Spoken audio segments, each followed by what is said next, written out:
വിശുദ്ധമായ ഖുർആൻ നടത്തിയ ഒരു വെല്ലുവിളിയാണ് നിങ്ങളുടെ മുമ്പിൽ ഓതി കേൾപ്പിച്ചിട്ടുള്ളത്. അല്ലാഹു സുബ്ഹാനഹു വ തആല ഓരോ കാലഘട്ടങ്ങളിലും ഇസ്ലാമിന്റെ പ്രബോധനത്തിന് വേണ്ടി പ്രവാചകന്മാർക്ക് അല്ലാഹു നൽകിയ അമാനുഷികമായ ഒരുപാട് അത്ഭുതങ്ങളുണ്ട്. അതിനാണ് മുഅ്ജിസത്ത് എന്ന് പറയുന്നത്. അല്ലാഹുവിന്റെ ഔലിയാക്കൾക്ക് നൽകുന്ന അത്ഭുത സിദ്ധികൾക്കാണ് കറാമത്ത് എന്ന് പറയുന്നത്. നബി സല്ലല്ലാഹു അലൈഹി വസല്ലം തങ്ങൾ പ്രവാചകനാണ് എന്ന് ലോകത്ത് തെളിയിക്കാൻ അല്ലാഹു തആല നബിതങ്ങളോടൊപ്പം കൊടുത്തുവിട്ട ഒരു വലിയ അമാനുഷികമായ മുഅ്ജിസത്തായിരുന്നു വിശുദ്ധമായ ഖുർആൻ. ഖുർആനിൽ ഒരുപാട് വൈരുദ്ധ്യങ്ങളുണ്ട് എന്ന് ഇന്നത്തെ നിരീശ്വരവാദികൾ നിരന്തരമായി പറഞ്ഞുകൊണ്ടിരിക്കുകയാണ്. പക്ഷേ വിശുദ്ധമായ ഖുർആൻ ആദ്യമായി ലോകത്ത് നടത്തിയ വെല്ലുവിളിയെ ഇത് ദൈവിക ഗ്രന്ഥമല്ല എന്ന് പറയാൻ പല വാദഗതികളും ഉന്നയിക്കുന്നുണ്ടെങ്കിലും അല്ലാഹു സുബ്ഹാനഹു വ തആല ഇത് ദൈവികമാണ് എന്ന് തെളിയിക്കാൻ 1400 വർഷങ്ങൾക്ക് മുമ്പ് സാഹിത്യ സാമ്രാട്ടുകാരായ അറബികൾക്ക് മുമ്പിൽ നടത്തിയ വെല്ലുവിളിയാണ് ഇവിടെ നാം ഓതിക്കേൾപ്പിച്ചിട്ടുള്ളത്. വഇൻ കുൻതും ഫീ റൈബിൻ മിമ്മാ നസ്സൽനാ അലാ അബ്ദിനാ, നമ്മുടെ ദാസനായ മുഹമ്മദ് നബിയുടെ പേരിൽ നമ്മൾ അവതരിപ്പിച്ചിട്ടുള്ള കാര്യങ്ങളിൽ നിങ്ങൾ ആരെങ്കിലും വല്ല സന്ദേഹത്തിലും സംശയത്തിലുമാണെങ്കിൽ ഫഅ്തൂ ബിസൂറത്തിൻ മിൻ മിസ്ലിഹി, ഈ ഖുർആനിലുള്ള സൂറത്തുകൾക്ക് തുല്യമായ ഏതെങ്കിലും ഒരു സൂറത്ത് നിങ്ങൾ കൊണ്ടുവരണം. വദഉ ശുഹദാഅക്കും മിൻ ദൂനില്ലാഹ്, അല്ലാഹുവിനെ മാറ്റി നിർത്തിയിട്ട് നിങ്ങൾക്ക് വേറെ ആരൊക്കെ സഹായികളെ വിളിക്കാനുണ്ട് അവരെ എല്ലാം നിങ്ങൾക്ക് വിളിക്കാം. ഇൻ കുൻതും സാദിഖീൻ, നിങ്ങൾ പറയുന്ന കാര്യങ്ങളിൽ സത്യസന്ധതയുണ്ടെങ്കിൽ അതാണ് നിങ്ങൾ ചെയ്യേണ്ടത്. അല്ലാഹു സുബ്ഹാനഹു വ തആല വിശുദ്ധമായ ഖുർആനിലൂടെ വെല്ലുവിളിക്കുകയാണ്. ഈ വെല്ലുവിളി അന്ന് മുതൽ ഇന്ന് വരെ പ്രിയപ്പെട്ടവരെ നിലനിൽക്കുന്നു. ഖുർആനിൽ ഒരുപാട് വൈരുദ്ധ്യങ്ങളുണ്ടെന്നും ശാസ്ത്രീയമായി തെളിയിക്കാൻ പറ്റാത്ത പല കാര്യങ്ങളാണ് ഖുർആൻ പറയുന്നതെന്നും ഇപ്പോൾ പറഞ്ഞിട്ടുള്ള പല കാര്യങ്ങളും പിന്നീട് മാറ്റി തിരുത്തപ്പെടേണ്ടി വരുമെന്ന് പറഞ്ഞുകൊണ്ട് സനലിടമറുകനെ പോലെയുള്ള അല്ലെങ്കിൽ അദ്ദേഹത്തിന്റെ മക്കളെയോ പിൻഗാമികളെയോ പോലെയുള്ള പല ആളുകളും വിശുദ്ധമായ ഖുർആനിനെതിരെ കൊഞ്ഞനം കുത്തുമ്പോൾ പ്രിയപ്പെട്ടവരെ, അല്ലാഹു സുബ്ഹാനഹു വ തആല പറഞ്ഞ ആ വെല്ലുവിളി ഇന്നും നിലനിൽക്കുകയാണ്. വിശുദ്ധമായ ഖുർആനിലെ 114 അധ്യായങ്ങളിൽ ഏറ്റവും ചെറിയ സൂറത്താണ് ഇന്നാ അഅതൈനാകൽ കൗസർ ഫസല്ലി ലിറബ്ബിക വൻഹർ ഇന്ന ശാനിഅക ഹുവൽ അബ്തർ. വളരെ ചെറിയ 3 സൂക്തങ്ങളുള്ള ഒരു സൂറത്താണ്. നബി സല്ലല്ലാഹു അലൈഹി വസല്ലം തങ്ങളുടെ മക്കളൊക്കെ മരണപ്പെട്ടു പോയപ്പോൾ നബി തങ്ങൾ വാലറ്റ് പോയവൻ അഥവാ അനന്തരമില്ലാത്തവൻ എന്ന് പറഞ്ഞ് നബി തങ്ങളെ കളിയാക്കിയപ്പോ അതിനെതിരെ അല്ലാഹു തആല അവതരിപ്പിച്ച മറുപടി പറഞ്ഞ ഒരു സൂറത്താണ് ഈ ചെറിയ സൂറത്ത്. ഇന്ന് നിങ്ങൾ നോക്കൂ, വാലറ്റ് പോയവൻ നബി തങ്ങളല്ല, നബി തങ്ങളെ ചീത്ത പറഞ്ഞ ആളുകളാണ് വാലറ്റ് പോയവരെന്ന് അല്ലാഹു തആല അസന്നിഗ്ധമായി പ്രഖ്യാപിച്ചു. ഇന്ന് ആ പറയുന്ന ഉത്ബത്തിന്റെയോ ശൈബത്തിന്റെയോ അബൂജഹലിന്റെയോ വലീദിന്റെയോ ഒന്നും പിൻഗാമികളെ നമുക്ക് ലോകത്ത് കാണാൻ കഴിയുന്നില്ല. എന്നാൽ നബി സല്ലല്ലാഹു അലൈഹി വസല്ലം തങ്ങളുടെ കുടുംബങ്ങളാകുന്ന അഹ്ലുൽ ബൈത്ത് ലോകത്തിന്റെ എല്ലാ ഭാഗങ്ങളിലും ഇസ്ലാമിക നാഗരികതയ്ക്ക് നായകത്വം വഹിച്ചുകൊണ്ടാണ് പ്രിയപ്പെട്ടവരെ ഈ ദീനിന്റെ മുന്നേറ്റം നടന്നുകൊണ്ടിരിക്കുന്നത് എങ്കിൽ ഇത് തന്നെ വിശുദ്ധമായ ഖുർആനിന്റെ ഏറ്റവും വലിയ ഒരു അമാനുഷികമായ ഒരു തെളിവാണ് എന്ന് ഈ സമയത്ത് ഓർമ്മപ്പെടുത്തുകയാണ്. അല്ലാഹു സുബ്ഹാനഹു വ തആല ഒരു പ്രാവശ്യമല്ല ഇസ്രാ സൂറത്തിന്റെ 88-ാമത്തെ ആയത്തിലൂടെ പിന്നെയും അല്ലാഹു വെല്ലുവിളിച്ചു മറ്റൊരു ഭാഷയിൽ قل إن اجتمعت الإنس والجن على أن يأتوا بمثل هذا القرآن لا يأتون بمثله ولو كان بعضهم لبعض ظهيرا. ലോകത്തുള്ള ജിന്നുകളും അതുപോലെ ഇൻസുകളും എല്ലാവരും ഒരുമിച്ച് കൂടി വിശുദ്ധമായ ഖുർആനിനെ, ഈ ഖുർആനിന് സമാനമായ ഒരു ഗ്രന്ഥത്തെ കൊണ്ടുവരാൻ ആർക്കെങ്കിലും കഴിയുമെങ്കിൽ കൊണ്ടുവരട്ടെ. എല്ലാവരും കൂടി ഒത്തു സമ്മേളിച്ചാലും ലാ യഅ്തൂന ബിമിസ്ലിഹി, ഈ ഖുർആന് പോലത്തെ ഒരു ഗ്രന്ഥത്തെ കൊണ്ടുവരാൻ കഴിയില്ല. വലൗ കാന ബഅദുഹും ലിബഅദിൻ ലഹീറാ, പരസ്പരം നിങ്ങൾ അങ്ങോട്ടും ഇങ്ങോട്ടും ചിലർ മറ്റു ചിലരെ പിന്താങ്ങിയാൽ പോലും ഈ ഖുർആനിന് സമാനമായ ഒരു ഗ്രന്ഥത്തെ കൊണ്ടുവരാൻ സാധ്യമല്ല. ആദ്യം ഒരു സൂറത്തിനെയായിരുന്നു വെല്ലുവിളിച്ചിരുന്നത്. എന്നാൽ അല്ലാഹു തആല ഈ ഖുർആനിനോട് സമാനമായ ഒരു ഗ്രന്ഥം കൊണ്ടുവരാൻ വെല്ലുവിളിച്ചു. സൂറത്തു ഹൂദിൽ അല്ലാഹു തആല വെല്ലുവിളിച്ചത് വേറെ ഒരു രൂപത്തിലായിരുന്നു. നബിയെ തങ്ങൾ പറയണം ഫഅ്തൂ ബിഅശ്രി സുവരിൻ മിസ്ലിഹി മുഫ്തറയാത്തിൻ വദ്ഉ മൻ ഇസ്തതഅതും മിൻ ദൂനില്ലാഹി ഇൻ കുൻതും സാദിഖീൻ. കച്ചകെട്ടി ഉണ്ടാക്കിയത് എന്ന് പറയുന്ന നിങ്ങൾ ആരോപിക്കുന്ന ഖുർആനിലെ സൂറത്തുകളില്ലേ, എങ്കിൽ ആ സൂറത്തുകളിൽ നിന്ന് ഒരു 10 സൂറത്ത് കൊണ്ടുവരും. ഖുർആനിലെ 10 സൂറത്തുകൾക്ക് സമാനമായ ഒരു 10 അധ്യായങ്ങൾ നിങ്ങൾ കൊണ്ടുവരൂ എന്ന് പ്രിയപ്പെട്ടവരെ അല്ലാഹു സുബ്ഹാനഹു വ തആല വെല്ലുവിളിച്ചു. മക്കയിൽ 3 വെല്ലുവിളികൾ ഉണ്ടായി. ഒരു സൂറത്ത് കൊണ്ടുവരാൻ പറഞ്ഞു, 10 സൂറത്ത് കൊണ്ടുവരാൻ പറഞ്ഞു, ഖുർആൻ കൊണ്ടുവരാൻ പറഞ്ഞു. മദീനയിലെത്തിയപ്പോൾ പിന്നെയും ആ വെല്ലുവിളി ആവർത്തിച്ചു. സൂറത്ത് യൂനുസിന്റെ 38-ാമത്തെ സൂക്തത്തിൽ അല്ലാഹു പറയുന്നു قل فأتوا بسورة مثله وادعوا من استطعتم من دون الله إن كنتم صادقين. അങ്ങനെ 4 വെല്ലുവിളികൾ വിശുദ്ധമായ ഖുർആനിൽ ഇപ്പോഴും നിലനിൽക്കുകയാണ്. ഖുർആനിൽ ഒരുപാട് അനർത്ഥങ്ങളുണ്ടെന്ന് പറയുന്ന ആളുകൾ, ശാസ്ത്രീയമായി തെളിയിക്കാൻ സാധ്യമല്ലെന്ന് പറയുന്ന ആളുകൾ, വൈരുദ്ധ്യങ്ങളുടെ കലവറയാണ് ഖുർആൻ എന്ന് പറയുന്ന ആളുകൾ, പ്രിയപ്പെട്ടവരെ കൊഞ്ഞനം കുത്തുകയല്ലാതെ ആരോഗ്യപരമായി ഖുർആനിന്റെ ഈ വെല്ലുവിളിയെ ഏറ്റെടുക്കാൻ ലോകത്താർക്കെങ്കിലും സാധിക്കുമോ? ഇല്ല. അതാത് കാലഘട്ടങ്ങളിൽ ഇസ്ലാമിക പ്രബോധനത്തിന് വേണ്ടി അല്ലാഹു സുബ്ഹാനഹു വ തആല ഓരോ തരത്തിലുള്ള കഴിവുകളെയാണ് വിനിയോഗിച്ചത്.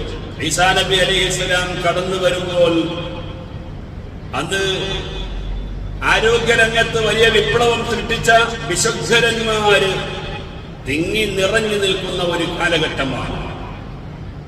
പക്ഷേ അന്നത്തെ ഡോക്ടർമാർക്ക് പോലും ചികിത്സിക്കാൻ കഴിയാത്ത 2 കാര്യങ്ങളുണ്ടായിരുന്നു. അതെന്നും കഴിയില്ല.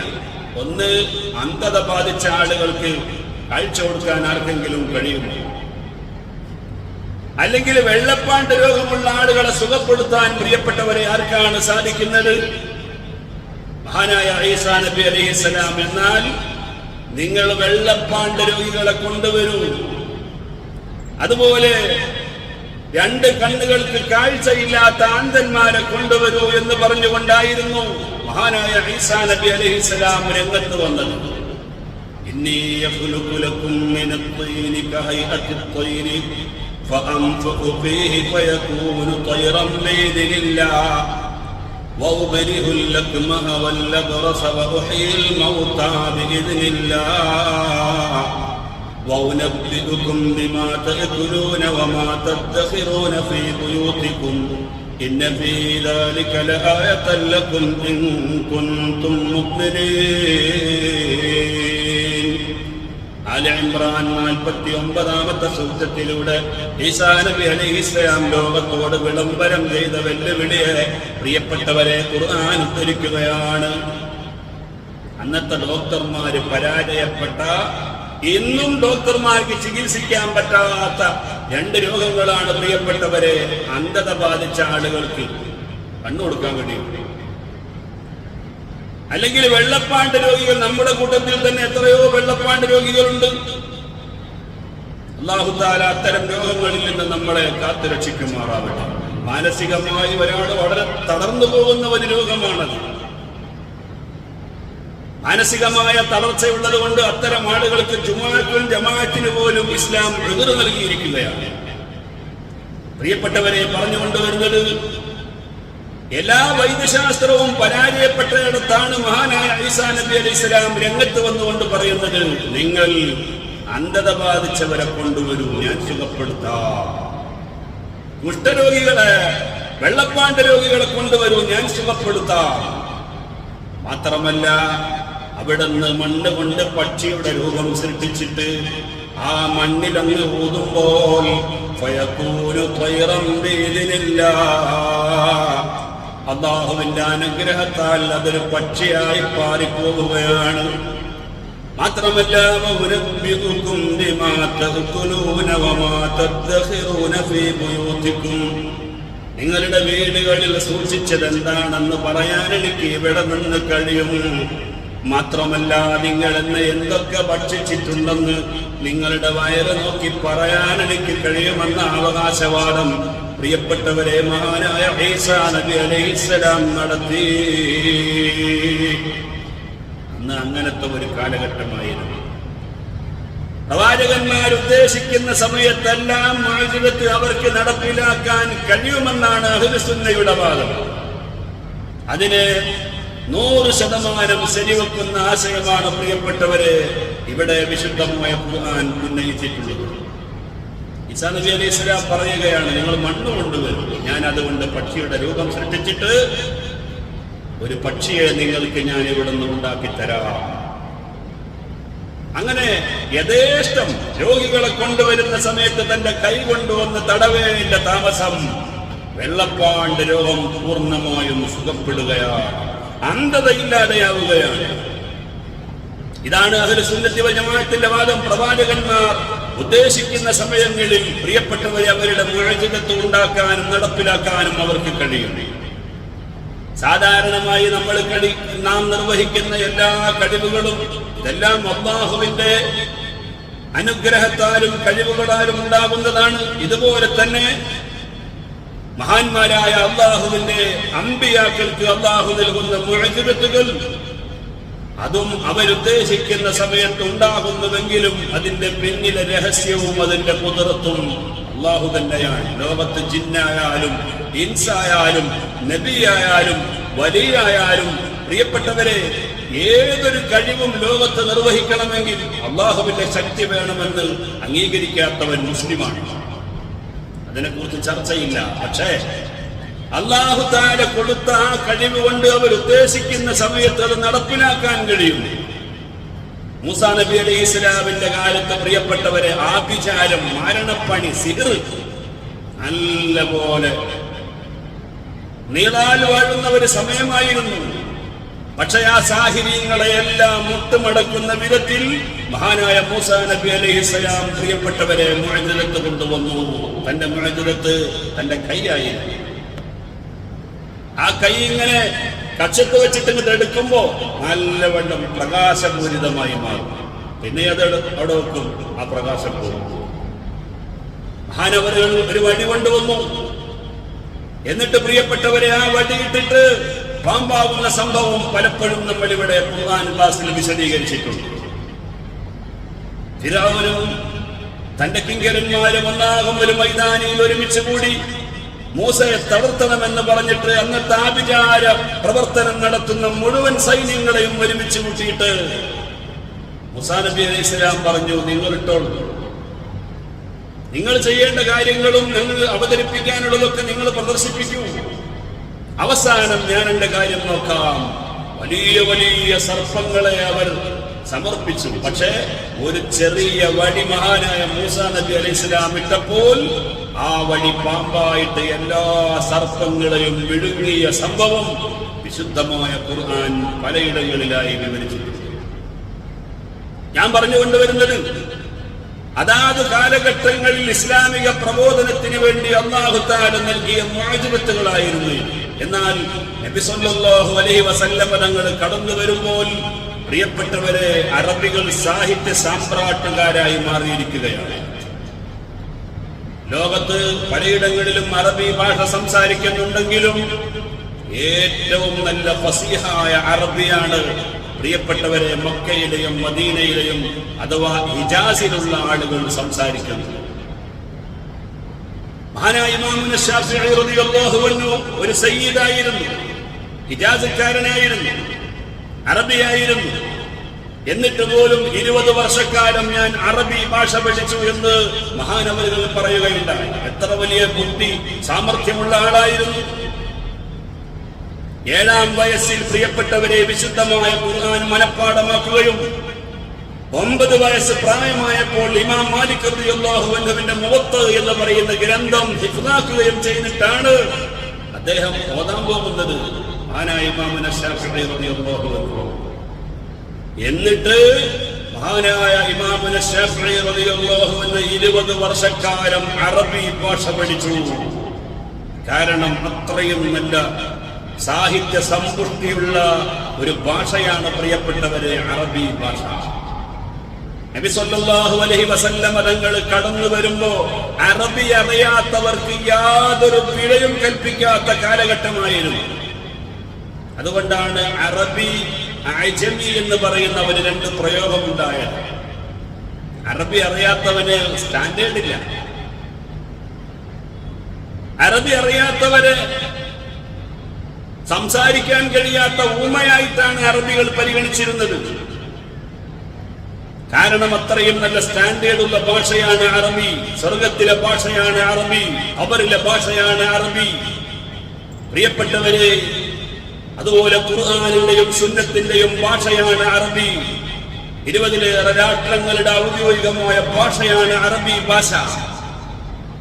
ആ അറബി ഭാഷ സാഹിത്യത്തിൽ സംസാരിക്കുന്ന കാലഘട്ടത്തിലാണ് നബി സല്ലല്ലാഹു അലൈഹി വസല്ലം തങ്ങൾ ഖുർആനുമായി കടന്നു വരുന്നത്.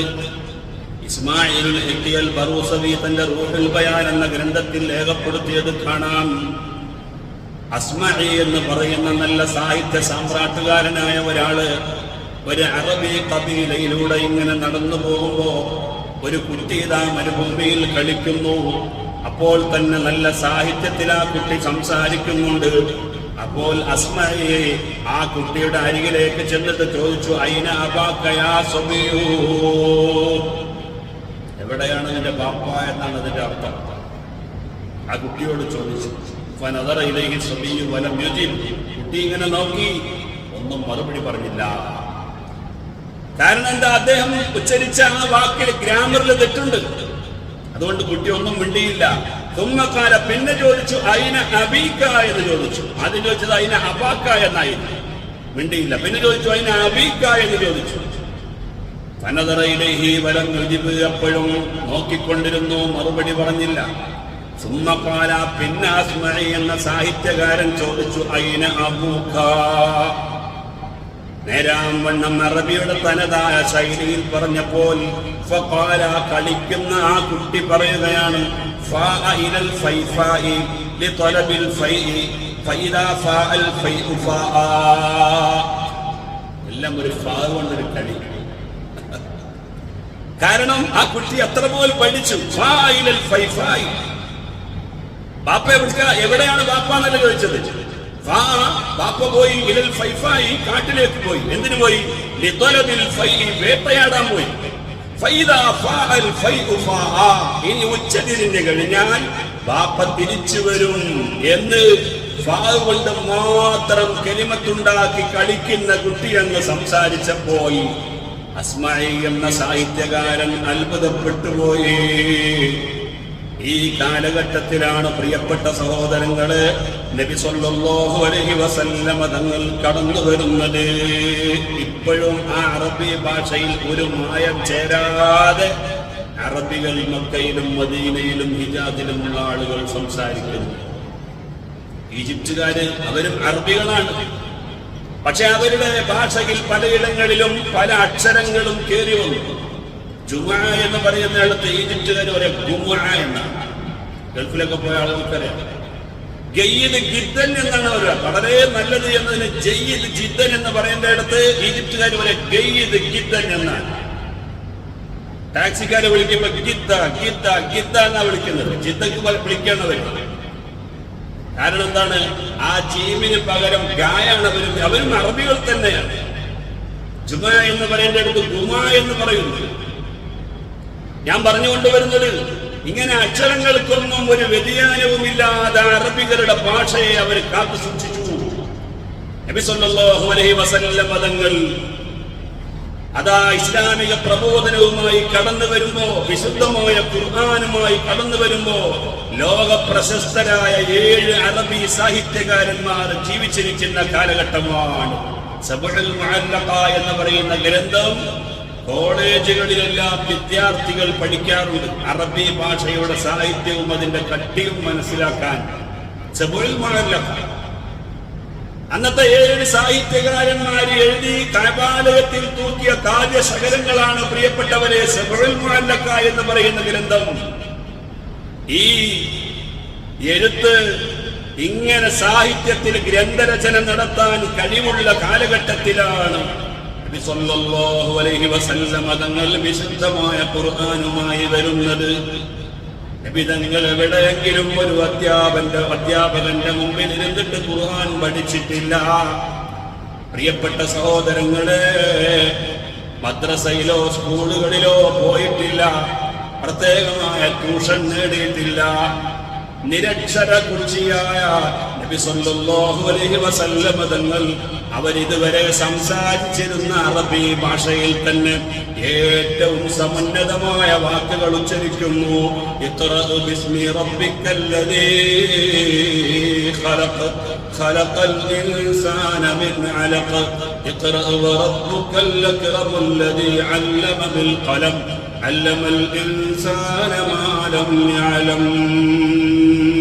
ആദ്യമായി അവതരിപ്പിച്ച 5 സൂക്തങ്ങളാണ് പ്രിയപ്പെട്ടവരെ ഖുർആൻ ബിസ്മിയുടെ ആദ്യ ഭാഗത്തുള്ളത്. ഖുർആൻ അവതരിപ്പിച്ചതിന്റെ ഓർഡറിലല്ല ഇന്ന് നമ്മൾ ഖുർആൻ ഓടുന്നത്.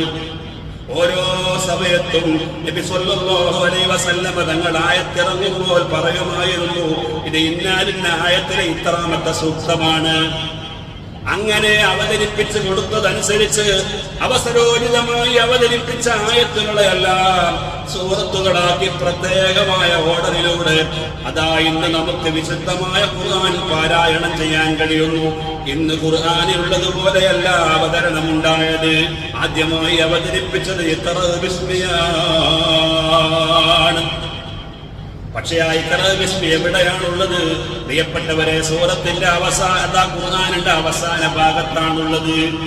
നബി സല്ലല്ലാഹു അലൈഹി വസല്ലം തങ്ങൾ വളരെ സാഹിത്യ സമ്പുഷ്ടിയുള്ള, ഓത്ത് അറിയാത്ത, പള്ളിക്കൂടത്തിന് പോകാത്ത നബി സല്ലല്ലാഹു അലൈഹി വസല്ലം തങ്ങൾ ഇത് കൊണ്ടുവന്നപ്പോൾ അത്ഭുതപ്പെട്ടു പോയി. അവര് പാടിക്കൊണ്ടിരിക്കുന്ന കവിതയുടെ ഒഴുക്കുണ്ട്. പ്രിയപ്പെട്ട സഹോദരങ്ങളെ, സമുദ്രത്തിന്റെ ഗാംഭീര്യതയുണ്ട്, ലാളിത്യത്തിന്റെ മനോഹാരിതയുണ്ട്, ജീവിതത്തിന്റെ തത്വശാസ്ത്രങ്ങൾ ഒരുപാട് അതിൽ വർണ്ണിക്കുന്നുണ്ട്. ആത്മീയതയുടെ കരാവിരുന്നുകൾ സംഗമിച്ച വിശുദ്ധമായ ഖുർആനിന്റെ വരികളങ്ങ് വായിച്ചു കൊടുത്തപ്പോൾ ദാർശനികന്മാരായ മഹാന്മാര് പോലും അത്ഭുതപ്പെട്ടുപോയി. തത്വശാസ്ത്രജ്ഞത്തിന്റെ വഴിവിളക്കായ വിശുദ്ധമായ ഖുർആനിന്റെ വരികൾ വായിച്ച് എല്ലാ സാഹിത്യ സാമ്രാട്ടുകാരും അത്ഭുതപ്പെട്ടു പോവുകയാണ്. ഇതെന്തൊരു ഗ്രന്ഥമാണ്! പ്രിയപ്പെട്ടവരെ, 40 വയസ്സ് വരെ കളവ് പറഞ്ഞിട്ടില്ലാത്ത, കളവാണോ എന്ന് സംശയിക്കാൻ പോലും പറ്റാത്ത നിനക്ക് നല്ല സുന്ദരമായ ജീവിതം നയിച്ച നബി സല്ലല്ലാഹു അലൈഹി വസല്ലം തങ്ങൾ കൊണ്ടുവന്ന ഈ ഗ്രന്ഥം അത് സത്യസന്ധമാണെന്ന് പറയാൻ നബി തങ്ങളുടെ ജീവിതം തന്നെ മതി.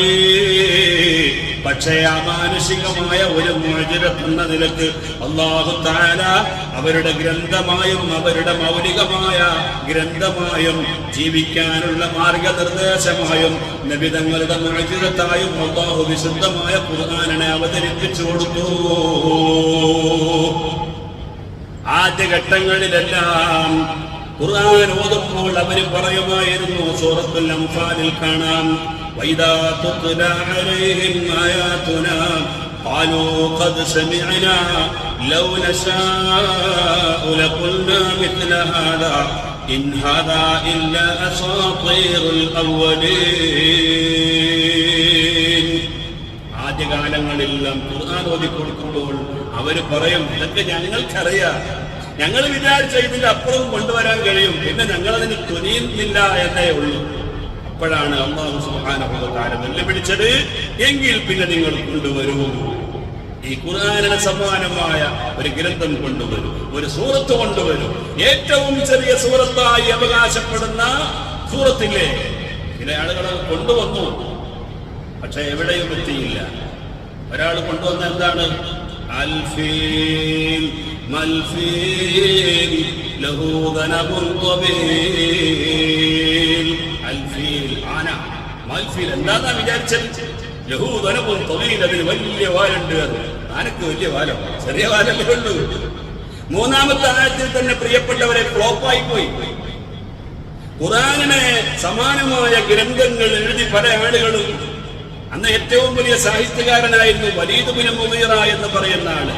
ആ വലീദ് ബിൻ മുഗീറ ഖുർആനിൽ സമാനമായ ഗ്രന്ഥം എഴുതാൻ വേണ്ടി എല്ലാ സന്നാഹങ്ങളും ഒരുക്കി കൊടുത്തു. ഒരു വരി എഴുതും, അത് വെട്ടും, അടുത്ത വരി എഴുതും, അത് വെട്ടും, പിന്നെയും എഴുതും, വെട്ടും, പിന്നെയും എഴുതും, വെട്ടും. രാവിലെ എഴുതിയത് വൈകുന്നേരം ആകുമ്പോൾ വെട്ടും. കാരണം ഖുർആനുമായിട്ട് ഇങ്ങനെ തട്ടിച്ചു നോക്കുമ്പോൾ ഒരിക്കലും മേച്ചാവുന്നില്ല. ഏൽപ്പിച്ച ആളുകൾ ഇങ്ങനെ വന്നു നോക്കുമ്പോണ്ട് കുറെ എഴുത്തും പിന്നെ വരയും. ഇതെന്താ ഈ എഴുത്തിന്റെ മേലെ കൂടുള്ള വര? ഇതൊരു പുതിയ ലിപിയാണല്ലോ. ഇത് പുതിയ ലിപിയല്ല, എഴുതിയിട്ട് വെട്ടിയതാ. പ്രിയപ്പെട്ടവരെ, അവസാനം വലീദ് ബിൻ മുഗീറയ്ക്ക് പോലും മനസ്സാന്തരമുണ്ടായി. അബൂജഹൽ പറഞ്ഞു, ഇപ്പൊ ഞങ്ങളെ നേതാവാണ്, നിങ്ങളെ ബഹുമാനിക്കും, പക്ഷേ മുഹമ്മദിന്റെ കൂടെ കൂടിയാൽ അവിടെ സിദ്ദീഖുൽ അക്ബറും ഉമറുൽ ഫാറൂഖും ഉസ്മാനും അലിയാലും ഒക്കെ നേതാവായിട്ട് നിൽക്കുമ്പോൾ നിങ്ങൾക്കൊരു പുല്ല് വിലയുണ്ടാവില്ല. അതുകൊണ്ട് നല്ലോണം സൂക്ഷിച്ചു കൊള്ളണം. അവസാനമാണ് പ്രിയപ്പെട്ടവര് മുഹമ്മദ് ഭ്രാന്തനാണ് എന്ന് പറഞ്ഞിട്ട് അതാ രംഗപ്രവേശം നടത്തിയത്. അതിനെയും വിശുദ്ധമായ ഖുർആൻ വെല്ലുവിളിച്ചു. ഖുർആൻ പ്രിയപ്പെട്ടവരെ അതിന് മറുപടി കൊടുത്തു. നൂൻ വൽ ഖലമി വമാ യസ്തുറൂൻ മാ അൻത ബിനിഅമതി റബ്ബിക ബിമജ്നൂൻ. അതാ പേന കൊണ്ട് വരക്കുന്ന വരകളാണ് സത്യം. അല്ലാഹു അനുഗ്രഹിച്ചിട്ട് അങ്ങ് ഒരിക്കലും ഭ്രാന്തനല്ല നബിയേ. റസൂലുള്ളാഹിക്കെതിരെ എന്തൊക്കെ മറുപടി പറയുന്നു, അതിനൊക്കെ ഖുർആനിൽ മുഴുവൻ അവതരിപ്പിക്കുക. അതിനൊക്കെ മറുപടി പറയാൻ അവർക്ക് കഴിയൊന്നുമില്ല. നബി സല്ലല്ലാഹു അലൈഹി വസല്ലം തങ്ങളെ ചീത്ത പറയുമ്പോൾ അല്ലാഹുവിന്റെ റസൂൽ ഒന്നും പറയുന്നില്ല.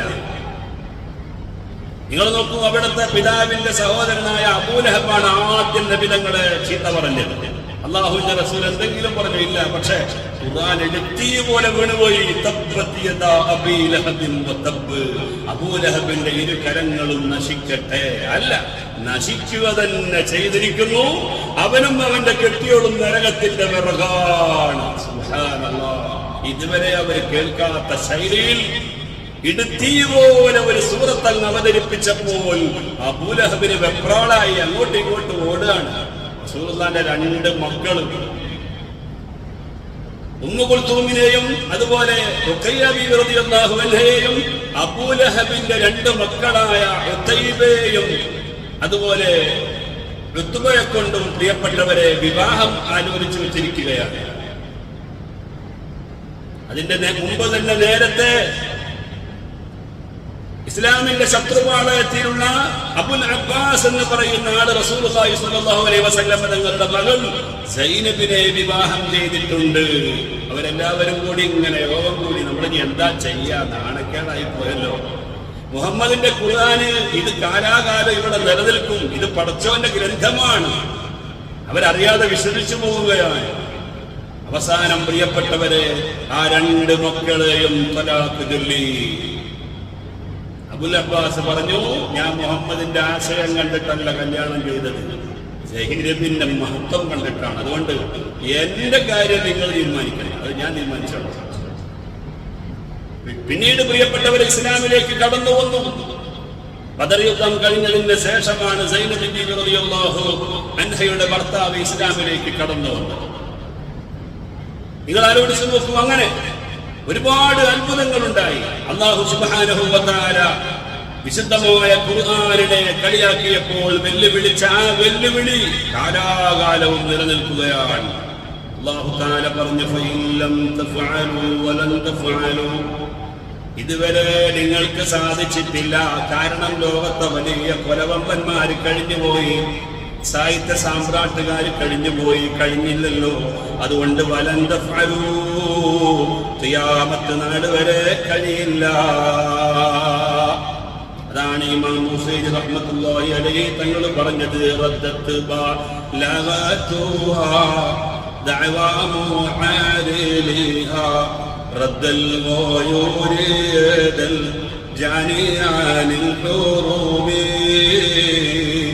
എല്ലാ ആളുകളുടെയും മുനയൊടിച്ച് കളഞ്ഞത് വിശുദ്ധമായ ഖുർആനിന്റെ സാഹിത്യമാണ്.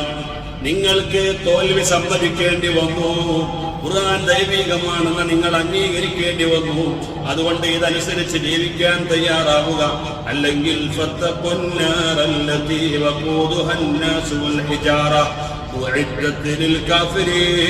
കാഫിരീങ്ങൾക്ക് വേണ്ടി ഒരുക്കി തയ്യാറാക്കപ്പെട്ടതായ മനുഷ്യരെയും കല്ലുകളെയും കത്തിക്കുന്ന നരകമില്ലേ, ആ നരകത്തിൽ പ്രവേശിക്കാൻ നിങ്ങൾ തയ്യാറായിക്കോളൂ. പ്രിയപ്പെട്ടവരെ, അല്ലാഹു സുബ്ഹാനഹു വ തആല പറയുകയാണ്, ആ നരകത്തെ നിങ്ങൾ സൂക്ഷിക്കണം. നിങ്ങൾ ആലോചിച്ചു നോക്കൂ, ഖുർആൻ കേവലം ഒരു അവകാശവാദമല്ല. ഇന്നും ആ ഖുർആനാണെന്ന് തെളിയിക്കാവുന്ന ഒരുപാട് അത്ഭുതങ്ങൾ ഇതിലുണ്ട്.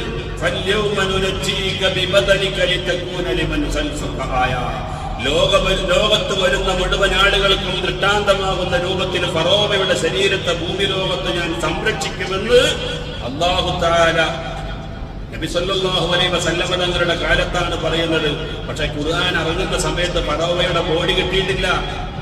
മൂസാ നബി അലൈഹി ഇസ്ലാമിന്റെ കാലത്ത് അവിടുത്തെ എതിരാളിയായിട്ട് പ്രിയപ്പെട്ടവരെ ചെങ്കടലിൽ മുങ്ങി ചത്തുപോയ ആ ഫറോവയുടെ ശരീരത്തെ കുറിച്ച് വിശുദ്ധമായ ഖുർആൻ ഒരു ഭവിഷ്യ പ്രവചനം നടത്തി. ഇന്ന് ഇതാ ഈജിപ്തിന്റെ തലസ്ഥാന നഗരിയായ കൈറോയുടെ മ്യൂസിയത്തിൽ ഫറോവയുടെ ശരീരത്തെ നമുക്ക് കാണാൻ കഴിയുന്നു. തേനീച്ചയെ കുറിച്ച് ഖുർആൻ പറഞ്ഞ വിവരണങ്ങൾ വളരെ വസ്തുനിഷ്ഠമായി പ്രിയപ്പെട്ടവരെ അത് തെളിയിക്കപ്പെട്ടു കഴിഞ്ഞു. ഖുർആൻ പറഞ്ഞില്ലേ, وَأَوْحَى رَبُّكَ إِلَى النَّحْلِ أَنِ اتَّخِذِي مِنَ الْجِبَالِ بُيُوتًا وَمِنَ الشَّجَرِ وَمِمَّا يَعْرِشُونَ. കൂടുണ്ടാക്കാൻ വേണ്ടി മലകളിലും മറ്റു വൃക്ഷങ്ങളിലുമൊക്കെ കൂറുണ്ടാക്കാൻ അല്ലാഹു തആല അഭിസംബോധന ചെയ്തപ്പോൾ അനിത്തഖിദി എന്നാണ് പറഞ്ഞത്. പുല്ലി സ്ത്രീലിംഗമാണ് ഉപയോഗിച്ചത്. നീ കൂടുണ്ടാക്കുക, പെണ്ണിനോട് പറയുന്ന സ്ത്രീലിംഗമാണ് ഉപയോഗിച്ചത്. ഇതിനെ വിമർശിച്ചിരുന്നു. പ്രിയപ്പെട്ടവരെ, ഇന്ന് ശാസ്ത്രം കണ്ടെത്തി തേനീച്ചകളിൽ 3 വിഭാഗമുണ്ട്. ഒന്ന് ആൺ തേനീച്ച, പെൺ തേനീച്ച, പിന്നെ ഒന്ന് റാണി. അതിൽ കൂടുണ്ടാക്കുന്നതും മധുനുകർന്ന് തേൻ ശേഖരിക്കുന്നതും ഒക്കെ പെൺതേനീച്ചയാണ് എന്ന് ശാസ്ത്രലോകം വിലയിരുത്തി ഈ റിസർച്ച് നടത്തിയ ശാസ്ത്രജ്ഞന് നോബൽ സമ്മാനം കിട്ടി. പ്രിയപ്പെട്ടവരെ, നിങ്ങൾ ആലോചിച്ച് നോക്കൂ, ഇതാണ് വിശുദ്ധമായ ഖുർആൻ. പിന്നീട് പറയുന്ന പരാമർശങ്ങളൊക്കെ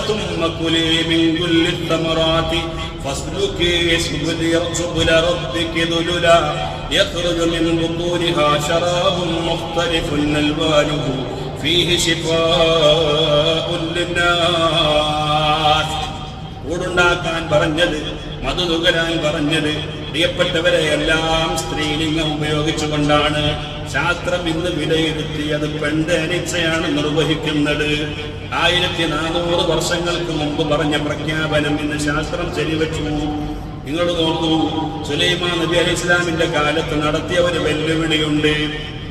ബിൽഖീസ് രാജ്ഞി വരുമ്പോ അവിടുത്തെ കൊട്ടാരം ഇവിടെ കൊണ്ടുവരണം, ആർക്ക് സാധിക്കും? സുലൈമാൻ നബി. ബിൽഖീസ് രാജ്ഞി ഏതോ ഒരു യമൻ എന്ന് പറയുന്ന ഒരു സ്ഥലത്ത് സബഅ ഗോത്രത്തിലെ ഒരു രാജാവായി രാജ്ഞിയായി വാഴുകയാണ്. പക്ഷെ ലോകം മുഴുക്കുകയും ഭരിക്കുന്നത് ആരാ? സുലൈമാൻ നബി അലൈഹി ഇസ്ലാം. ഖുർആൻ ഈ സംഭവം പറയുന്നുണ്ട്. അപ്പൊ ഹുദ്ഹുദ് എന്ന് പറയുന്ന ഒരു പക്ഷി ഇങ്ങനെ ഒരു നാട്ടിൽ കുറച്ച് ആളുകള് ഒരു പരിവാരമായി ജീവിക്കുന്നുണ്ട് എന്ന് പറഞ്ഞപ്പോൾ സുലൈമാൻ നബി അലൈഹി ഇസ്ലാം പറഞ്ഞു അവളോട് ഇങ്ങോട്ട് വരാൻ പാടില്ല. പക്ഷെ ഇവിടെ വരുമ്പോ ലോകം മുഴുക്കുകയും ഭരിക്കുന്ന രാജാവല്ല, ഇവിടെ എന്തെങ്കിലും ഉണ്ടോ? ഇവിടെ കൊട്ടാരമുണ്ടോ? മാളികയുണ്ടോ? ഇവിടെ സ്വർഗമുണ്ടോ? പരിവാരങ്ങളുണ്ടോ? സാധാരണഗതിയിൽ ഒരു ചക്രവർത്തിയുടെ ലോകം എന്ന് പറയുന്നത് ഒരു വലിയ വിഹായസായിരിക്കും. പക്ഷെ അതൊന്നും ഇവിടെ ഇല്ല. അതുകൊണ്ട് അവളെ അത്ഭുതപ്പെടുത്താൻ വേണ്ടി ബിൽഖീസ് രാജ്ഞിയുടെ കൊട്ടാരം ഇവിടെ കൊണ്ടുവരണോ എന്ന് പറഞ്ഞപ്പോൾ ഇഫ്രീത്ത് പറഞ്ഞു, ഞാൻ കൊണ്ടുവരാം. നിങ്ങളുടെ കോടതിയിൽ കയറിയിട്ട് വിധിയും ന്യായവും ഒക്കെ കഴിഞ്ഞിട്ട് പുറത്തിറങ്ങുമ്പോൾ ഉച്ചയാകുമല്ലോ, അപ്പോഴേക്കും ഞാൻ കൊണ്ടുവരാം. അപ്പോൾ ആസഫ് ഇബ്നു വർഖിയ എന്ന ആള് പറഞ്ഞു, അയാൾ മനുഷ്യനാണ്, വലിയാണ്, എന്റെ മന്ത്രിയായിരുന്നു, ഞാൻ കൊണ്ടുവരാം. നിങ്ങളുടെ കണ്ണ് അടച്ച് തുറക്കുന്നതിന് മുമ്പ്.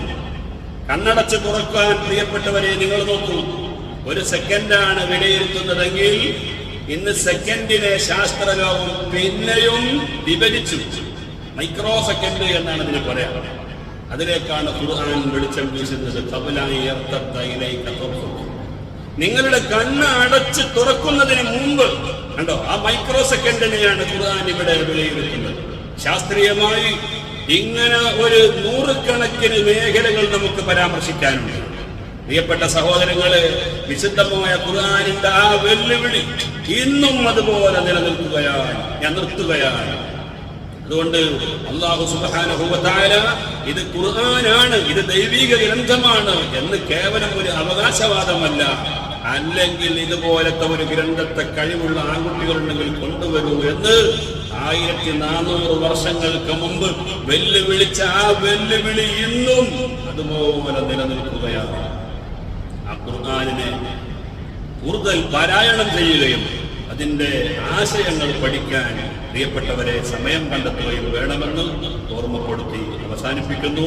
സർവശക്തനായ അല്ലാഹു സുബ്ഹാനഹു വ തആല അവന്റെ യഥാർത്ഥ വിശ്വാസികളിൽ നമ്മെ ഉൾപ്പെടുത്തി